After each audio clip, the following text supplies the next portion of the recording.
Good evening, and welcome to The Public Purse. Tonight we're discussing a question that touches every taxpayer. Should governments fund arts and culture? This is a key debate because it forces us to decide what we value as a society and where our shared money should go. To help us explore this topic, we have two distinguished guests. Clara Rossi is an art historian and a strong supporter of public funding for the arts. And Ben Carter is an economist who believes that government has more important priorities. Welcome to you both. Thank you, David. I'm happy to be here. I believe that funding the arts is one of the most important investments a government can make. It's not simply a cost or a luxury. It's an investment in the health, intelligence, and spirit of our society. Let's start with our children. Art, music, and drama programs in schools are essential. They teach students to be creative, to think in new ways, and to solve problems. Through the arts, children learn about their own history and the cultures of other people around the world. This builds empathy and understanding. We must remember that not all families can afford to pay for private music lessons or trips to the theater. Government funding makes sure that every child, no matter their family's income, has the chance to experience the arts. This is a matter of fairness. But the benefits go far beyond the classroom. Think about our communities. Local theaters, community art centers, public sculptures, and museums, they bring people together. They create shared experiences and a sense of local pride. A town with a lively art scene is a more attractive, interesting, and enjoyable place to live. This is incredibly important for our mental health and well-being. It gives us places to connect, to be inspired, and to relax. Finally, art is the keeper of our national identity. It tells the story of who we are as a people. Government funding protects historic buildings, supports our national museums, and helps artists tell the stories of our time. It preserves our cultural heritage for our children and grandchildren. Without this support, we risk losing the very things that define us. To conclude, a society that ignores art is a poor society, no matter how much money it has in the bank. We're not just an economy. We're a culture. Thank you, David. I appreciate the opportunity to discuss this. I want to be clear from the start. I enjoy art. I like visiting museums and listening to music just like anyone else. But my personal taste is not the issue. The issue is about the proper role of government and how it spends money that it takes from working people. The government's first and most important responsibility is to provide essential services that people cannot provide for themselves. I'm talking about hospitals, safe roads, clean water, and a strong national defense. The money a government has is not unlimited. It comes from the taxes of ordinary citizens, and we must make difficult choices. For every dollar spent on a new opera house, that is a dollar that cannot be spent on a new hospital wing. For every dollar given to a dance company, that is a dollar that cannot be used to hire more teachers for our schools or to fix a dangerous bridge. We must ask ourselves, what is more important? Then there's the problem of fairness. Art is completely subjective. What one person thinks is beautiful, another person might find ugly or boring. Is it fair to force every single taxpayer to pay for a piece of art that only a very small number of people will ever see or appreciate? I believe it is not. If people value a certain type of art, they should be the ones to support it directly. They can buy tickets, make donations, or become members of a museum.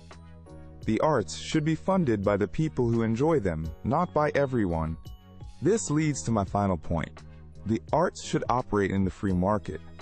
If a play is good, people will want to see it, and the theater will make money. If a painter is talented, people will buy their paintings. This system encourages artists to create work that connects with the public. Government funding can sometimes do the opposite. It can support art that is unpopular or disconnected from the community simply because a small committee decided it was important. In a world with many serious problems to solve, government spending must be focused on what everyone needs, not just on what some people want. Thank you both for those clear opening statements. Let's dig into some of these points. Ben, I'd like to start with you. Clara argues that arts education is vital for children and is a matter of fairness. Many people would agree that education is an essential service. Why do you believe the arts should be excluded from that? That's a very fair question, David. I absolutely agree that education is essential. But within education, we still have to set priorities. The primary goal of our school system should be to give children the core skills they need to succeed in life and get good jobs. I'm talking about literacy, mathematics, and science. These are the foundations of a modern economy. While art classes are pleasant and can be beneficial, they are not as fundamental as these core subjects. If a school has met all its basic needs, if it has enough teachers, modern textbooks, and safe buildings, and it still has extra money in its budget, then of course it can spend it on art and music. But the arts should not be funded at the expense of the basics. It's a nice to have, not a must-have. We must ensure every child can read and do math before we ensure every child can play the violin. Clara, how do you respond to that? And what about Ben's broader point on fairness? How do you justify forcing a taxpayer who has no interest in ballet to fund the National Ballet Company? I would argue that Ben is creating a false separation. Creativity is not a nice-to-have, it is a must-have in the modern world. The best scientists and engineers are often very creative thinkers. The arts teach that kind of thinking. But on the question of fairness, I think we can look at other public services for an answer. We all pay taxes for public parks, even if we never go for a walk there ourselves. Why? Because we understand that parks are a public good. They make our cities more beautiful, improve air quality, and provide a space for the community. The overall benefit is for everyone. The arts function in the same way. A vibrant cultural scene makes a city a more attractive place to live and work. It draws in tourists, which helps local businesses. It creates a more dynamic and interesting society for everyone, even for the person who never buys a ticket to the ballet. They still benefit from living in a culturally rich environment. Ben, Clara just mentioned the economic benefit of the arts, that they attract tourism and create jobs for actors, designers, technicians, and so on. Isn't that a good return on the government's investment? This is a common argument, but I think it's often exaggerated. Yes, the arts sector does create some jobs, and a big festival can bring in tourists. I don't deny that. But we have to look at the numbers carefully. How much money did the government have to spend to create those jobs? And what could that same money have done if it were invested elsewhere? If you give $1 million to a theater, you might create a few dozen jobs. If you invest that same $1 million in a new technology startup or in improving local infrastructure, you could create more jobs, and often those jobs are higher paying and more permanent. The economic return on investment from the arts is often very small compared to other sectors. It's not a magic solution to economic problems. It's a less efficient way to create jobs than many other types of government spending. Clara, that brings us back to the difficult choices Ben mentioned earlier. Let's make it very direct. A local government has $1 million left in its annual budget. It can use it to buy a new modern imaging machine for the local hospital, or it can use it to save the local theater from closing down. Which one should it choose?